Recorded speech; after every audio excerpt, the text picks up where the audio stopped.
Olá, boa tarde a todos e todas. Esse é o nosso encontro Reflexões à Luz do Espiritismo. E agradecemos a você que está conectado conosco aqui pelo MAP, Movimento de Amor ao Próximo, pelo Instagram, YouTube, Facebook. Agradecemos sempre a sua participação e agradecemos também as suas falas, as suas interrogações que você possa deixar aqui nessa temática que hoje vamos abordar. Como sempre, um tema sempre significativo e importante para o nosso aprendizado. Hoje estaremos abordando a proteção integral da criança e do adolescente. E para falar desse tema assim tão atual, tão necessário, temos aqui hoje a nossa querida companheira, amiga, Janete Serra, assistente social. Alô, Janete Serra. Boa tarde, Janete. Olá, Bira. Boa tarde a todas e todos. É um prazer enorme estar aqui com vocês nesse momento. Muito bom, Janete. E a Janete, além de atuar no MAP Itaguaí, né, na Unidade Cristo Consolador, colaboração efetiva, né, ela também faz uma série de palestras e conferências na Seara Espírita, em várias outras casas, e tem já uma longa trajetória como assistente social. Então, ela é graduada em serviço social, graduada em ciências sociais, pós-graduada em violência contra criança e adolescente, nossa, um tema muito, muito interessante, pós-graduada em família, infância e juventude, pós-graduada em psicologia analítica, graduanda em psicologia e atua como assistente social na política de assistência social. Então, Janete, para a gente é uma alegria a gente estar aqui agora pelo Reflexões, a gente já gravou, né, algum material lá direto pelo Cristo Consolador, e nós, antes de começarmos a nossa conversa aqui, nós queríamos destacar o seu livro, né, A Dimensão Social Espírita. Eu não sei se dá para ver aí, o Celso depois vai colocar, porque fica no sentido contrário, né? Vou ver aqui. A Dimensão Social Espírita. Aqui, está aparecendo. Isso. Está aqui, né? É o seu segundo livro, né, Janete? Isso, é o seu segundo livro, né? Na realidade, né? Sim. Também vou tentar aqui mostrar, não sei se o pessoal consegue visualizar, né? Tô vendo, a dimensão ótimo. Social e a filosofia espírita. Isso aí. Isso. Posso falar um pouquinho do livro, Bira? Sim, mas antes você tem o livro anterior, né? Isso. Você tem outro livro. Qual foi o nome do outro livro? Que a gente produziu foi um livro de mensagens dentro da abordagem espírita, trazendo alguns temas, contextualizando alguns temas espíritas, e chama Mensagens à luz da Reflexões à luz da doutrina espírita. Isso aí. E muito esse, bom. Né, tem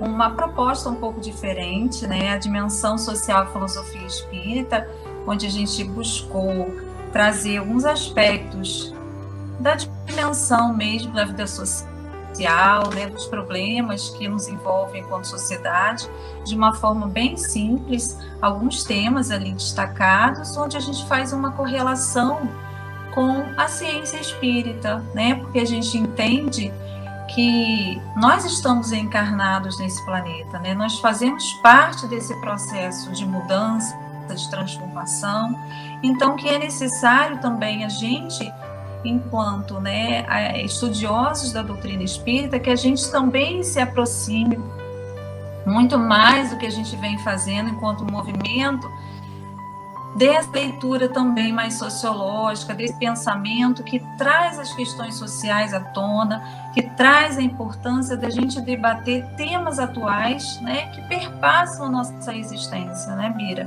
Então foi mais ou menos nesse caminho.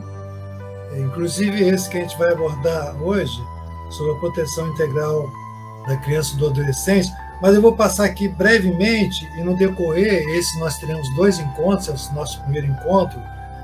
No seu livro você vai falar desse link, nessa abordagem, um livro assim, muito interessante, suave, de fácil entendimento, e ao mesmo tempo com conteúdo de criticidade assim, bastante significativo. Então você fala da vida social, o progresso, condição determinante do processo individual, as leis humanas, princípio da dignidade da pessoa humana, desigualdade social, e por aí vai. E sempre abrindo com o pensamento da doutrina espírita, do Livro dos Espíritos, não é isso? E aí você vai e faz a articulação com o teu saber como profissional, faz essa ponte, esse link aí, né?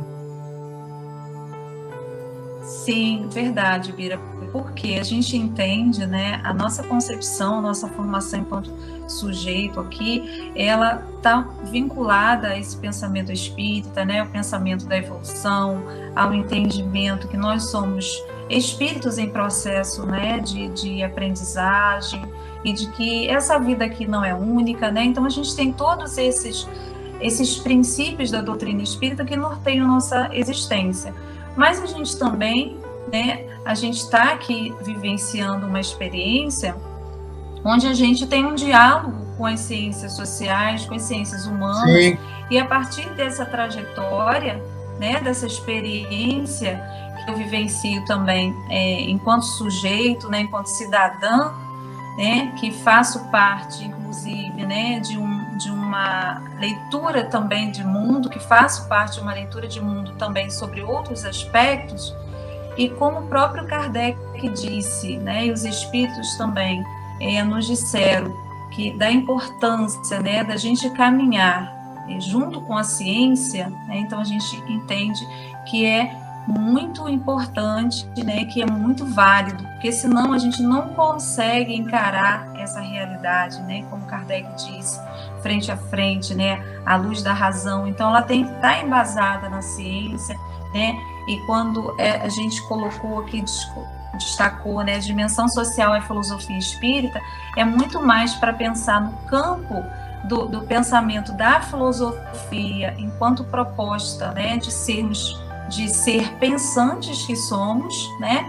e não no sentido estritamente religioso, né, porque eu acho que é isso que nos configura enquanto estudiosos, né, e que acredito eu, Bira, que com o passar do tempo isso vai se intensificando muito mais, né, a gente vai deixar muito mais de termos, muitas vezes, rótulos, né, de dizer, ser dessa ou daquela religião, mas caminharmos para um pensamento mais holístico, né, um pensamento mais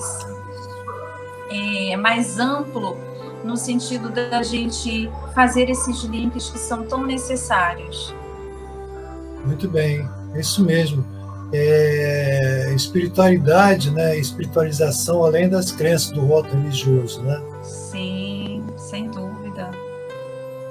Então, Janete, assim, trazendo, né, um dos pontos do capítulo do seu livro, a gente traz então para esse contexto sobre a proteção integral da criança e do adolescente, como assim na sua prática e como você está vendo, como essa temática que você vai trazer depois, né, do Estatuto do Adolescente, das leis, etc., da Constituição, ela pode nos orientar e até nortear práticas em relação aos cuidados com as crianças e adolescentes nas redes sociais.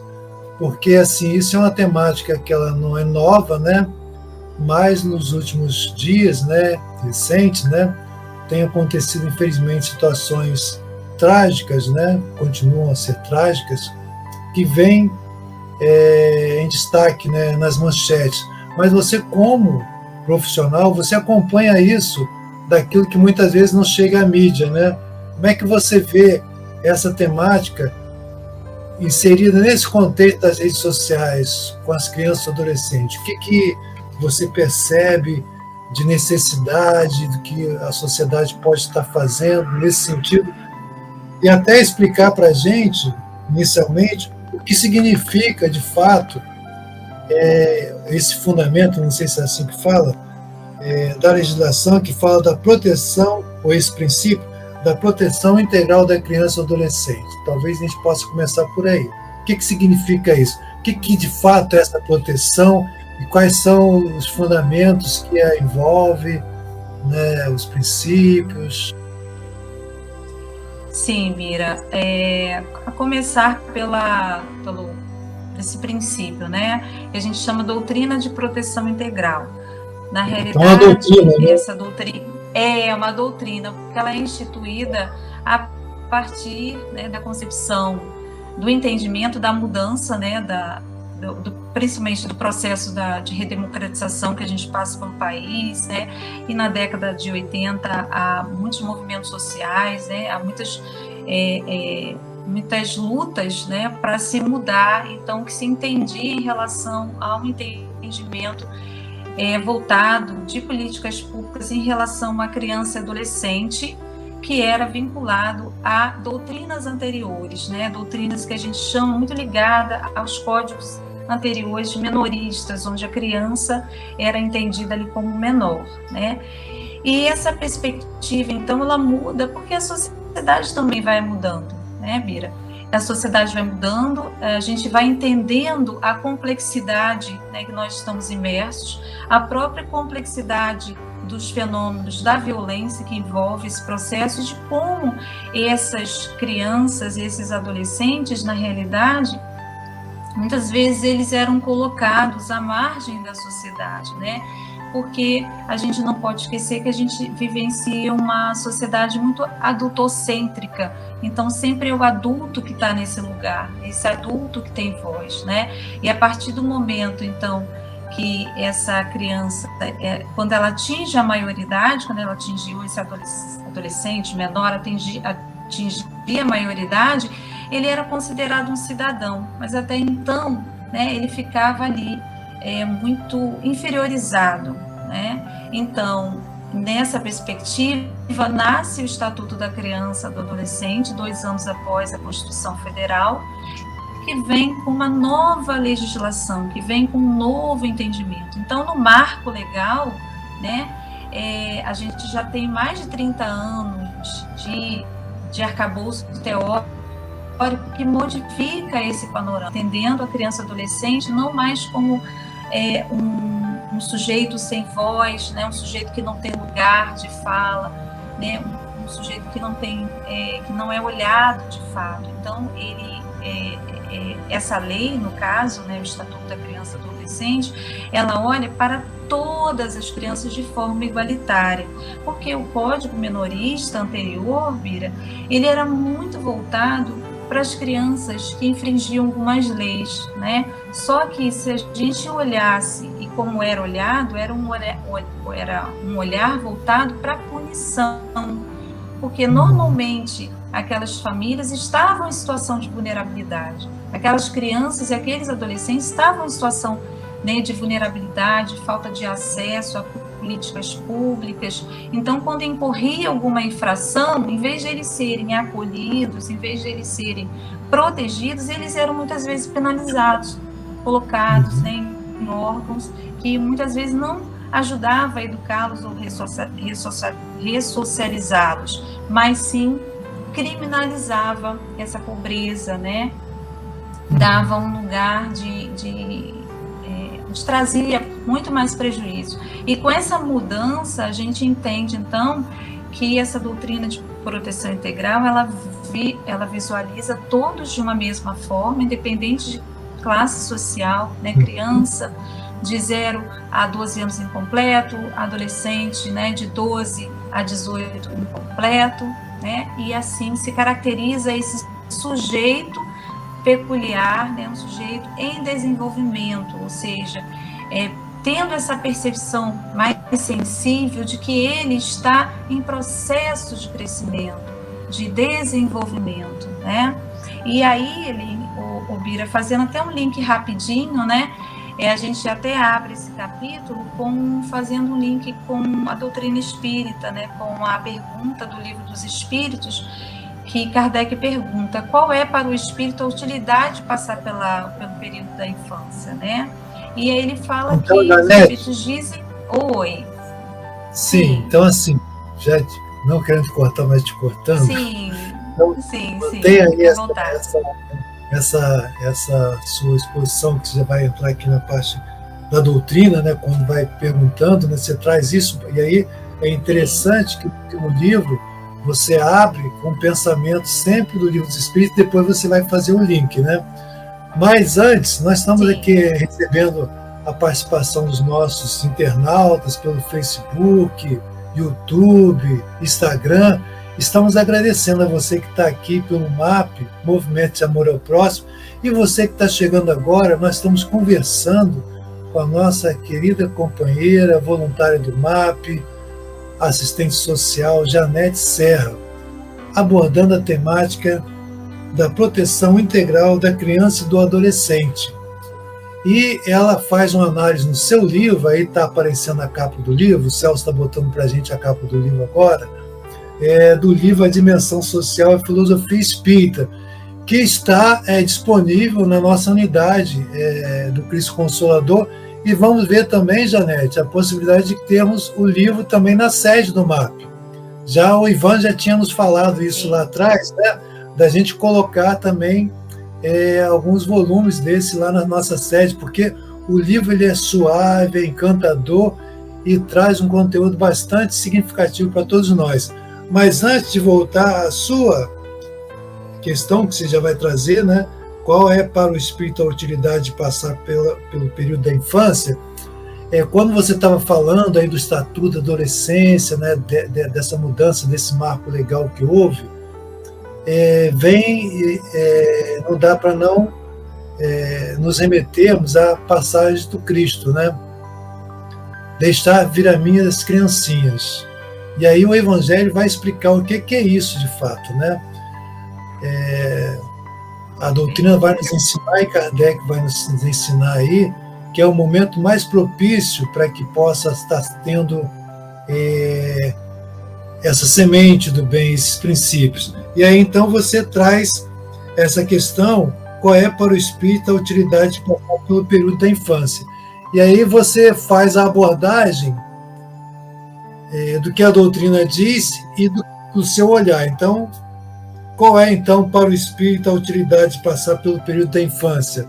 O que a doutrina espírita diz e o que você pode linkar, fazer esse link com a sua prática, com o seu olhar profissional do que a sociedade precisa?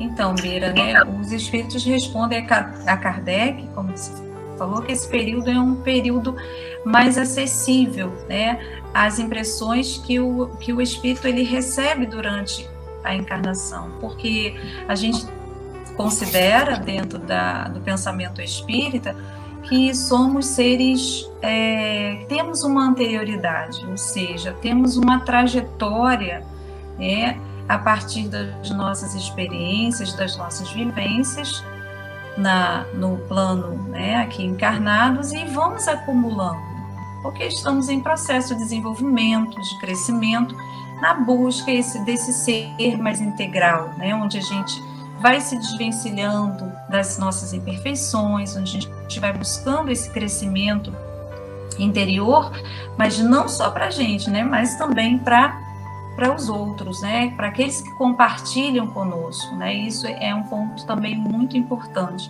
E toda a abordagem do livro, ela está preocupada com esse pensamento mais social, inclusive da gente entender esse processo, não só dessa dinâmica mais subjetiva, mais individual, mas como a gente tem compromisso também com aqueles que estão ao nosso redor. Então, o espírito nesse processo, ele é um espírito que já tem uma bagagem interior, ele já tem ali marcado, de certa forma, no seu perispírito, ele, enquanto espírito, ele traz a sua condução, aquelas bases que mais se firmaram, mas ao nascer num novo corpo, ou nascer numa nova experiência, num outro lugar, numa nova cultura, ele tem possibilidades muito maiores de mudança,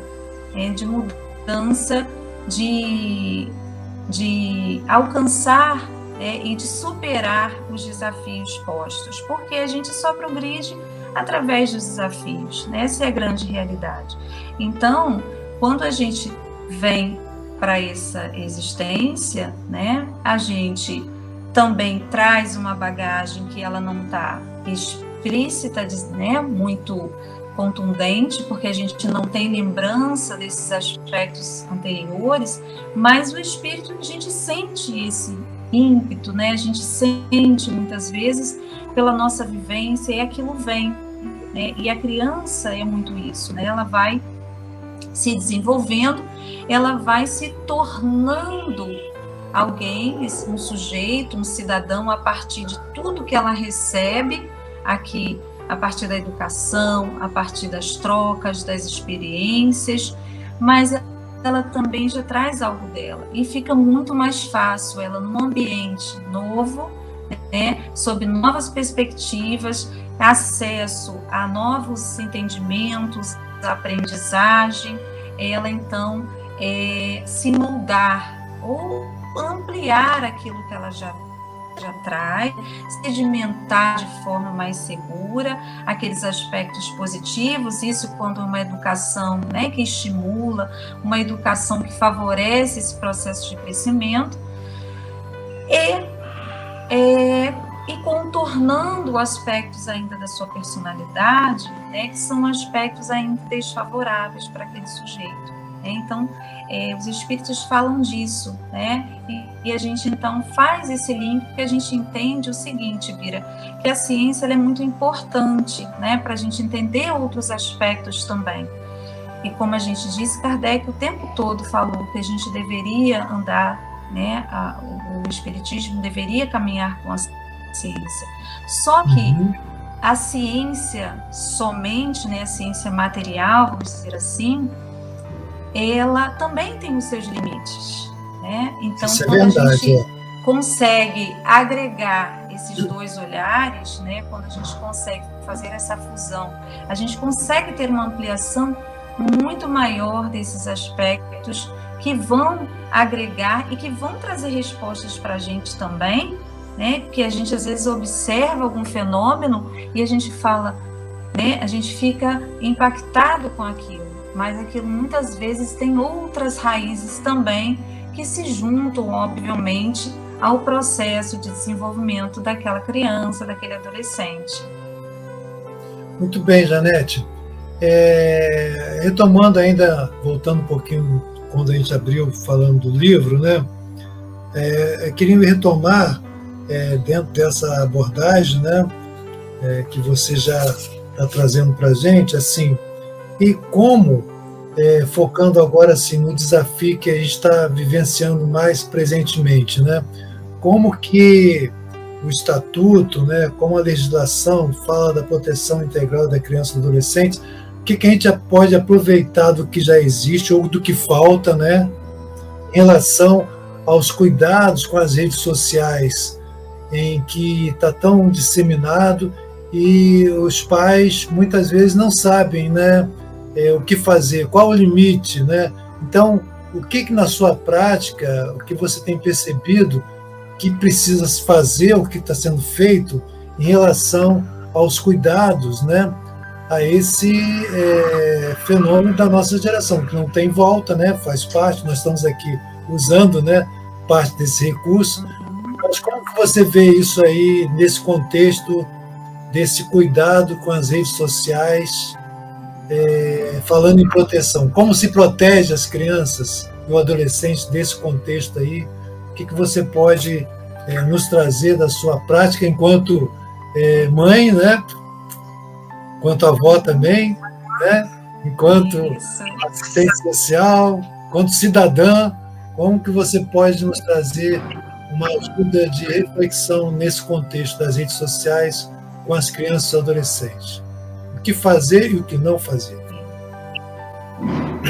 Bira, eu penso que isso envolve uma complexidade muito grande, né? Hoje tem muitos teóricos pensando sobre esses aspectos, a própria população, a ciência como um todo, dentro das suas áreas, né, tentando entender essa nova dinâmica, que é nova para a gente enquanto gerações anteriores, né, nova também para essas crianças e esses adolescentes. Então, assim, é um fenômeno que eu penso, Bira, que não tem uma receita de bolo, né, algo que vá, assim, determinar ou que vá colocar ali dentro de um enquadramento, mas eu acho que dentro desse processo, né, existe, eu acho que o Estatuto da Criança e do Adolescente, ele contribui muito para isso, né, para que você entenda, por mais grave que seja a questão que se apresente,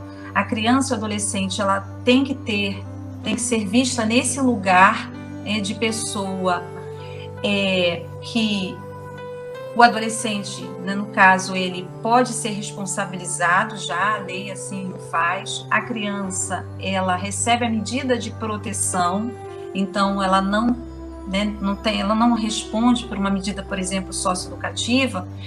Então, eu acho que esse olhar da gente não perder de vista, né, porque senão a gente passa para um processo de culpabilização, né, de uma forma assim, de senso comum mesmo, né, sem uma reflexão mais elaborada, né, e a gente precisa levar esses aspectos, considerar, como nós falamos, essa criança e esse adolescente, ele está em processo de desenvolvimento, e nós sabemos o quanto a sociedade interfere, e hoje as redes sociais, todos os mecanismos das redes sociais, como elas influenciam, né, e podem influenciar para algo que ajude a potencializar, muitas vezes, aquelas potências mesmo dessa criança, desse adolescente, a depender daquilo que ele tem acesso, né, e de como ele tem acesso, mas também o quanto tem uma gama de conteúdos, né, muitas vezes impróprios, conteúdos que não vão contribuir para um bom desenvolvimento dessa criança, desse adolescente, que está disponível. Então, assim, eu penso, Bira, assim, levando um pouco para a questão das políticas públicas, tem alguns artigos do Estatuto que diz que tudo que envolve a criança ou adolescente, né, tem que ser pensado no âmbito da família, né, da sociedade e do poder público. Então, eu penso que todas essas questões, elas têm que caminharem juntas, né? Então, assim, a família precisa também fazer a sua parte, né?